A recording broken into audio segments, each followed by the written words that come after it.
저는 오늘 기도의 원리라는 제목으로 여러분에게 말씀을 전하고자 합니다. 오늘 이 말씀은 예수님께서 산상수훈 가운데에서 천국 백성으로 성도들이 지녀야 할 그 실천적인 규범 중에 7장 말씀 중에서 두 번째 단락입니다. 첫 번째는 1절에서 6절까지 말씀을 보면은 비판하지 말라 그런 말씀을 하시고 계시고요. 이어서 오늘 말씀은 기도의 원리에 관련해서 교훈을 주고 있습니다. 오늘 기도의 원리와 관련해서 예수님께서 강조하시는 것은 하나님은 기도한 것에 대해서 반드시 좋은 것으로 응답하신다는 것입니다. 따라서 하나님은 성도가 구하는 일을 기뻐하시는 분이십니다. 7절에서 11절의 말씀은 천국 백성이 된 성도들에게 예수님께서 기도의 특권에 대해서 주시는 내용입니다. 7절의 이제 전반부를 보면 예수님은 성도들에게 구하라고 말씀을 하십니다. 여러분, 우리 인간은 하나님께서 허락하지 않으시면은 우리가 단 몇 초도 살 수가 없는 유한하고 의존적인 존재임을 먼저 명심을 해야 합니다. 생각해 보십시오. 태양의 빛과 공기도 하나님께서 주신 것입니다. 만약에 그것을 하나님께서 주시지 않으신다면은 우리 인류는 순식간에 전멸하게 됩니다. 한 걸음 더 나아가서 하나님은 창조주일 뿐만 아니라 아버지로서 성도에게 필요한 모든 것들을 채워주시기를 기뻐하시는 분이십니다. 예, 성경은 시편 31편 19절에 보면은 주를 두려워하는 자를 위해서 쌓아두신 은혜 곧 주께 피하는 자를 위하여 인생 앞에 베푸신 은혜가 어찌 그리 큰지요 하면서 하나님의 은혜를 말씀을 하고 있습니다. 하나님 아버지께서 성도들에게 주시는 것들을 쌓아놓고 계시다라고 말씀을 하고 계시죠. 그러므로 하나님은 하나님께 구하는 성도들을 기뻐하시는 분이신 것입니다. 육신의 부모들 중에는 자녀들이 구하는 일을 귀찮게 여기는 그런 사람들이 간혹 있지만은 우리 하나님 아버지는 오히려 구하지 않는 자녀를 기뻐하지 않으십니다. 계시록 3장 17절에도 보면은 내가 말하기를 나는 부자라 부유하여 부족한 것이 없다 하나 내 곤고한 것과 가난한 것과 가련한 것과 가난한 것과 눈먼 것과 벌거벗은 것을 알지 못하는도다 이렇게 말씀을 하고 계십니다. 이처럼 구하지 않는다는 것은 우리가 자만에 빠져 있다는 것이고요. 나아가서는 하나님을 해결해 줄 만한 능력이 없는 무능력한 자로 여기는 그런 병든 신앙이 있다는 증거입니다. 그리고 하나님을 알되 지식적으로만 알고 또한 그분이 살아 역사하시는 그런 분이시라는 사실은 믿지 않는 그릇된 신앙을 지녔다는 증표입니다. 그러므로 기도의 수준은 곧 신앙의 수준인 것입니다. 즉 하나님께 기도하면 하나님께서 그 소원을 들어주신다는 것입니다. 때문에 우리는 늘 기도하는 생활을 해야 합니다. 사실 우리가 우리의 그 신앙생활은 기도 생활이라고 해도 틀리지가 않습니다. 왜냐하면 기도 없이 신앙생활은 존재할 수가 없기 때문입니다. 기도야말로 우리의 신앙생활을 이어가고 또한 하나님의 은혜를 체험하게 되며 또한 하나님의 일을 이루어가는 생명줄인 것입니다. 그러한 의미에서 기도의 수준은 곧 그 사람의 그 신앙의 수준이라고 할 수가 있습니다. 또한 그가 어떻게 기도하느냐, 어떠한 자세와 내용으로 기도하느냐, 혹은 계속적으로 기도 응답을 받고 있느냐에 따라서 신앙의 수준은 결정이 되는 것입니다. 다시 7절을 보면은 주님께서는 기도와 관련하여 구하라, 찾으라, 두드리라 이와 같이 교훈하셨습니다. 이것은 기도의 세 가지 조건을 말씀을 하신 것입니다. 우리가 하나님께 기도의 응답을 받기 위해서는 이 세 가지 조건을 다 갖추어야 합니다. 이 가운데 어느 하나라도 결여가 되면은 기도의 응답은 기대하기가 어렵습니다. 그렇다면은 기도의 구체적인 내용은 무엇입니까? 첫째로 구한다는 것은 우선 자기의 부족한 것을 인식하고 하나님께서 그것을 채워주시도록 호소하는 것을 의미합니다. 따라서 여기에는 하나님 앞에서의 우리의 겸손과 믿음이 전제가 됩니다. 왜냐하면 겸손과 믿음이 없이는 하나님께 구할 수가 없기 때문입니다. 다음으로 찾는다는 것은 하나님께 호소하는 것으로 그치지 않고 자신의 필요를 충족시키기 위해서 스스로 노력하는 것을 의미합니다. 이것은 마치 그 창세기 24장 12절에서 27절까지의 내용을 보면은 이삭의 아내를 구하기 위해서 하란에 도착한 아브라함의 종이 12절에 뭐라고 말씀을 하고 있냐면은 나로 순족하게 만나게 하옵소서라고 기도한 후에 이삭의 아내를 찾아서 길을 나선 것과 같이 행동하는 것을 말합니다. 끝으로 두드린다는 것은 구한 것이 이루어질 때까지 믿음으로 바라며 기다리는 것을 의미합니다. 이것은 창세기 32장 22절에서 28절까지의 말씀을 보면은 무슨 내용이냐면은 야곱이 야복강가에서 에서를 만나기 전에 두 아내와 두 여종과 또한 모든 11 아들을 다 에서에게 보내고, 그리고 천사와 씨름할 때 끝까지 천사를 붙잡고 놓아주지 아니한 것과 같은 것입니다. 이렇듯이 우리는 구하고 찾고 두드릴 때 우리가 응답을 받을 수가 있습니다. 또한 이처럼 7절에 기도에 대한 특권의 두 번째 명령은 찾으라는 것입니다. 여기서 찾으라는 말의 원뜻은 사모하고 갈망하라라는 그러한 의미입니다. 과연 성도들은 무엇을 사모하고 갈망해야 합니까? 바로 하나님 자신입니다. 또 하나님의 의와 진리를 사모하고 갈망하라는 것입니다. 또 그리스도께서는 마태복음 6장 33절에 뭐라고 말씀하시냐면은 너희는 먼저 그의 나라와 그의 의를 구하라, 이렇게 말씀을 하셨습니다. 그러므로 성도들은 늘 진리를 구하는 갈급한 그런 마음으로서의 그런 자세를 가져야 합니다.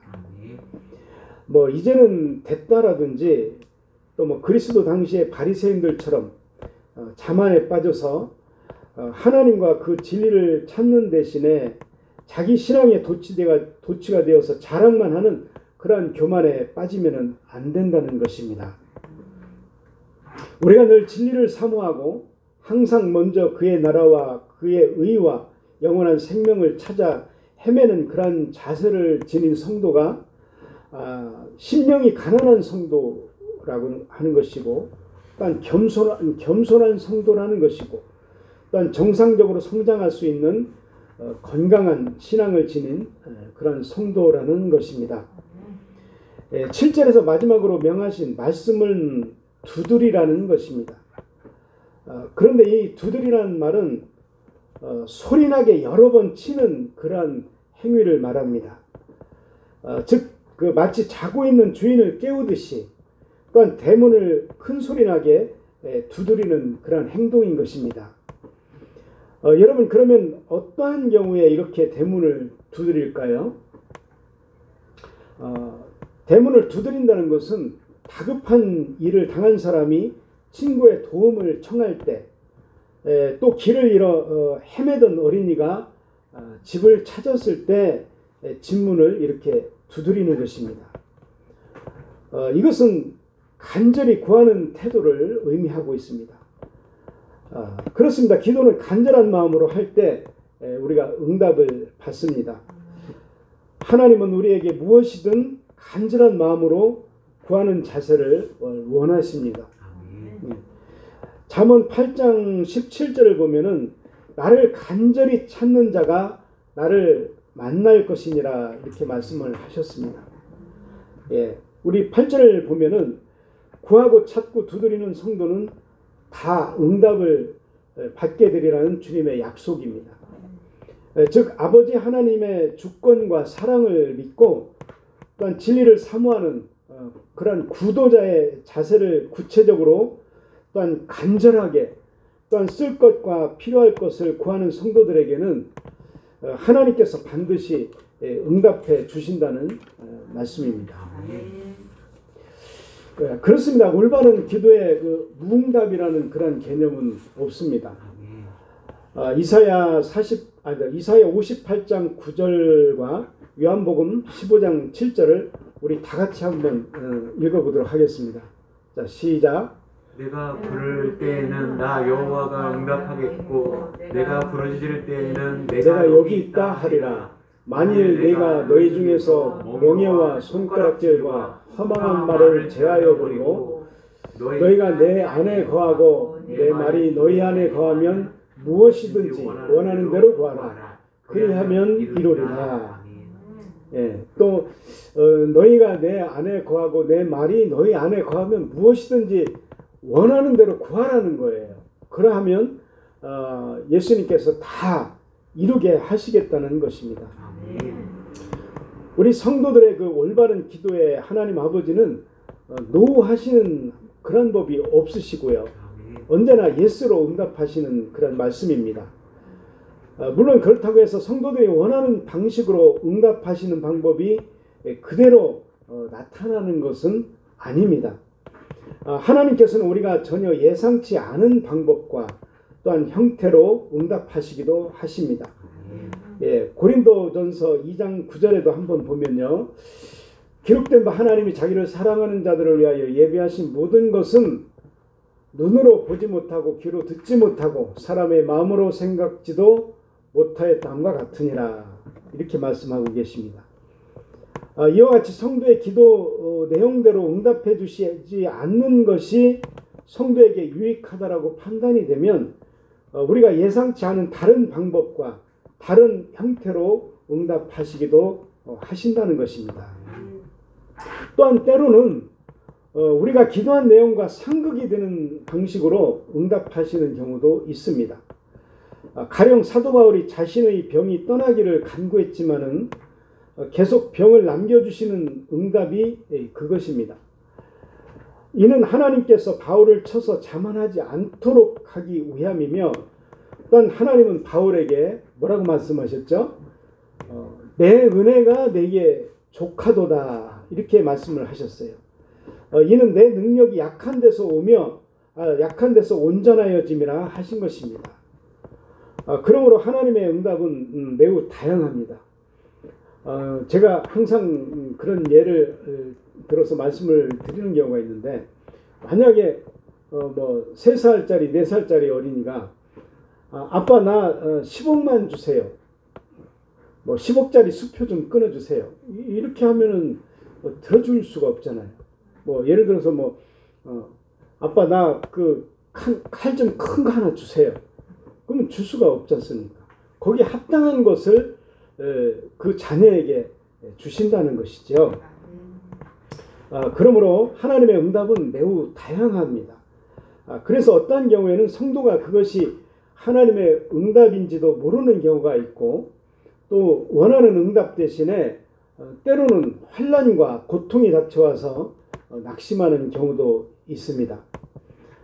그러나 성도 여러분, 우리가 기도한 후에 어떠한 사건이나 또한 예상치 못한 일이나 또한 혹은 기도 내용과 정반대의 일이 닥친다 하더라도 흔들리지 마시기를 바랍니다. 이 모든 일들은 모든 것을 협력해서 선을 이루시는 하나님의 응답의 방식임을 믿으시기를 바랍니다. 응답 과정 속에 있는 성도들은 그것이 하나님의 선한 응답인지를 잘 모를 수도 있습니다. 그러나 그 과정이 지나가고 결과가 나타나야만 하나님의 선하시고 풍성하시고 또한 지혜로우신 응답의 섭리였음을 깨닫게 되는 것입니다. 9절에서 11절의 말씀은 본성적으로 악한 인간이라도 자녀에게는 좋은 것으로 주는데 하물며 선의 근본이신 아버지 하나님께서 악하고 해로운 것으로 응답하시겠느냐는 주님의 교훈입니다. 그렇습니다. 본성적으로 악한 인간들도 자기 살부친 자녀들에게는 어찌하든지 좋고 나은 것을 주려는 그런 본능을 지녔습니다.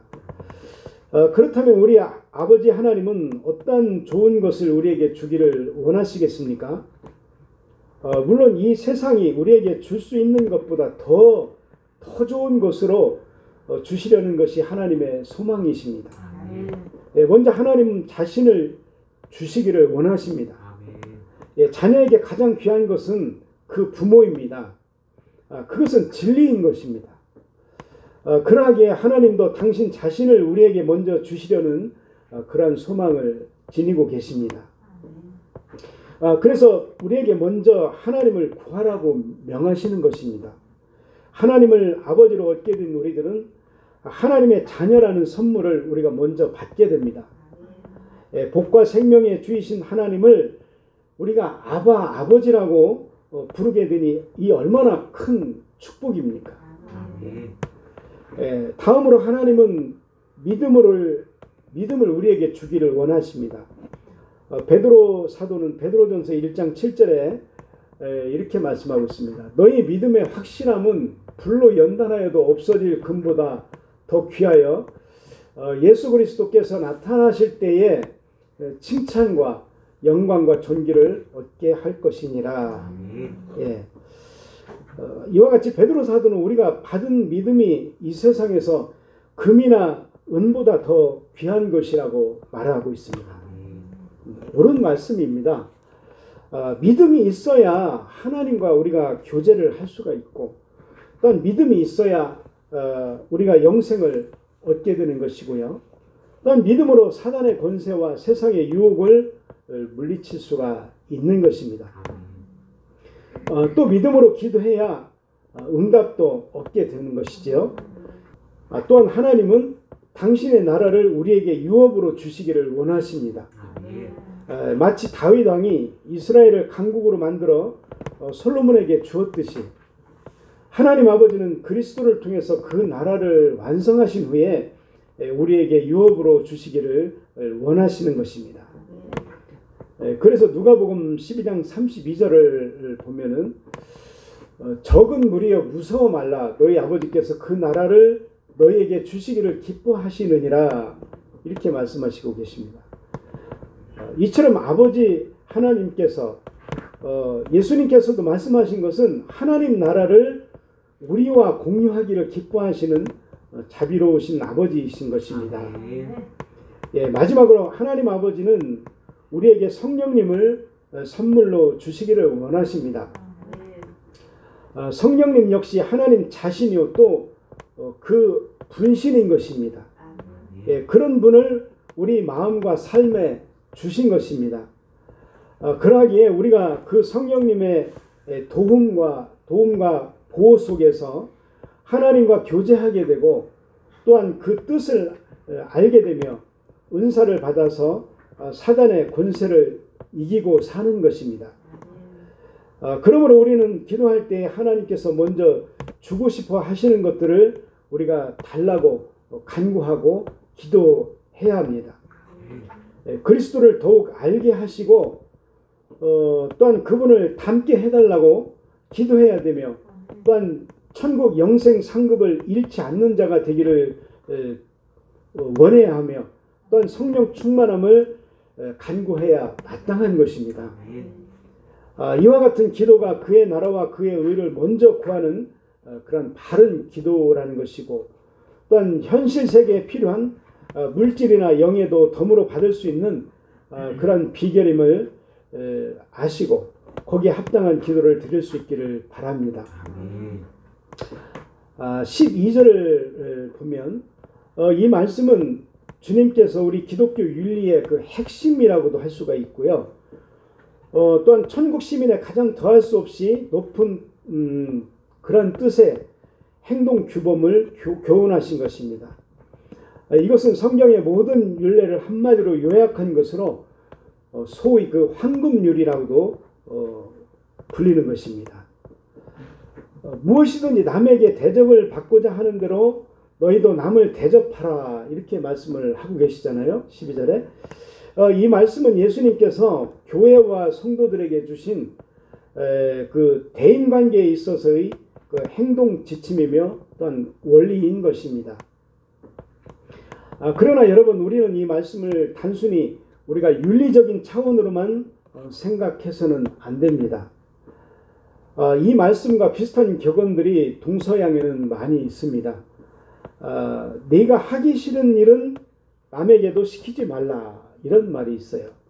이것은 중국의 공자가 이런 말을 했죠. 또한 사람들이 이 공자의 말도 세상 윤리적인 관점에서는 황금률에 비슷한 그런 의미를 갖고 있습니다. 그렇지만 이것은 사실 우리 기독교인들이 봤을 때는 천만의 말씀인 것이죠. 그리스도의 황금률과 또한 공자의 윤리 도덕적 차원의 교훈과는 하늘과 땅만큼만의 큰 그런 차이가 있습니다. 왜냐하면은 공자의 격언은 단지 윤리적인 차원이고 또한 사람의 바른 도리를 가르치는 것뿐입니다.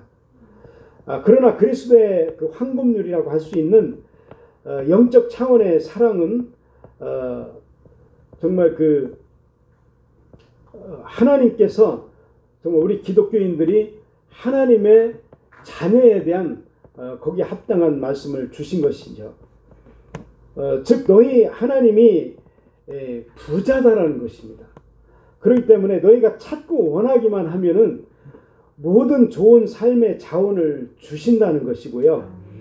그러므로 너희들은 하나님께서 주시는 그런 풍성한 선물 가운데서 하나님이 너희에게 베푸신 것과 같이 이웃에게 사랑을 베풀면서 살라는 그러한 교훈이 되는 것입니다. 쉽게 말씀을 드리자면은 너희는 큰 부자의 자녀다. 그러니 여유롭게 이웃을 대하라.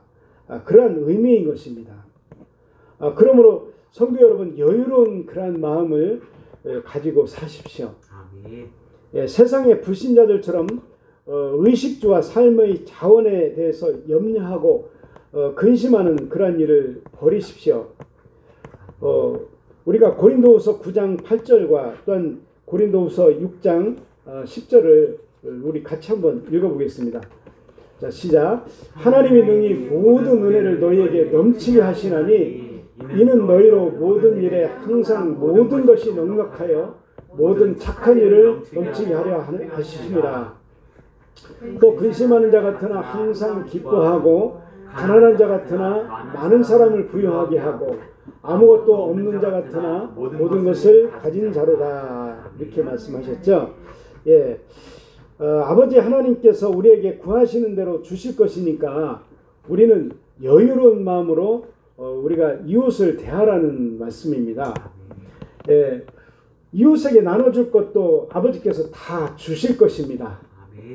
예, 여러분들은 온 우주의 주인이자 또한 가장 큰 재벌이신 하나님의 자녀라는 사실을 늘 그 염두에 두고 사시기를 바랍니다. 예, 우리는 하나님 나라의 백성으로서 우리가 져야 할 멍에는 쉽고 가볍습니다. 왜냐하면은 우리 혼자 그 모든 짐을 지려고 하면은 너무나 힘들고 어렵겠지요. 그렇지만은 주님께서 함께 짊어지고 가주시기 때문인 것입니다. 예, 또한 하나님의 나라의 은택은 풍성하다는 것입니다. 그렇기 때문에 구하고 찾고 두드리는 자녀에게 아버지 하나님께서 그리스도 안에서 모든 것을 풍성하게 채워주시겠다는 것입니다. 예, 빌립보서 4장 19절에 보면은 나의 하나님이 그리스도 예수 안에서 영광 가운데 그 풍성한 대로 너희 모든 쓸 것을 채우시리라. 이렇게 말씀하셨죠. 여러분 이 말씀을 믿으시지요? 예, 우리에게 이러한 천국권이 있음을 주어졌음을 아시고 이 진리를 마음껏 활용하시는 우리 모든 성도들이 다 되시기를 바랍니다. 예, 이것은 다만 전제로 그의 나라와 그의 의를 먼저 이루겠다는 그런 목표 안에서 말씀을 하시는 것입니다. 네, 기도하시겠습니다.